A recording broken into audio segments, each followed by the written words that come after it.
பல வருடங்களுக்கு எடுத்து 10 வருஷத்துக்கு கழிச்சு பார்த்தீங்கன்னா கண்டினியூஸாக ப்ரொலாங்டாக ஒரு 2 வாரங்களாக வந்து லோவஸ்ட் டெம்பரேச்சர் ரொம்பவே டிப் ஆச்சு உங்களுக்கு.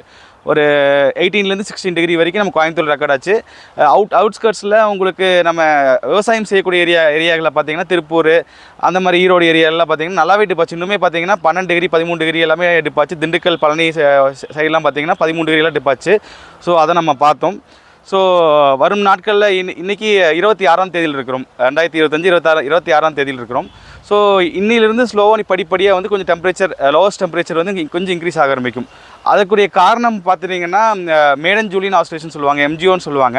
ஸோ அது நம்ம பேசினுக்கு வருகை தரும்பொழுது வர நியூ இயர் எப்போ வருகை தருது.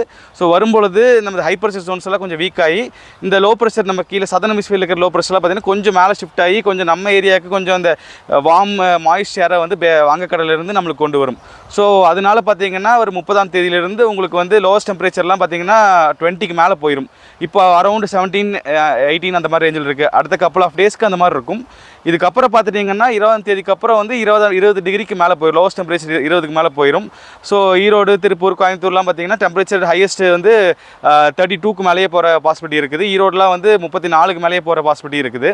ஸோ மாய்ஸ்சரும் பார்த்திங்கன்னா வங்கக்கடலேருந்து உள்ளுக்கு வரும்பொழுது நியூ இயர் டைமில் ஜனவரி ஃபஸ்ட்டு வீக்கில் பார்த்திங்கன்னா ஆங்காங்கே லேசானது முதல் மிதமான மழைக்கும் பாசிபிலிட்டி இருக்குது நம்ம கொங்கு மண்டலத்தில்.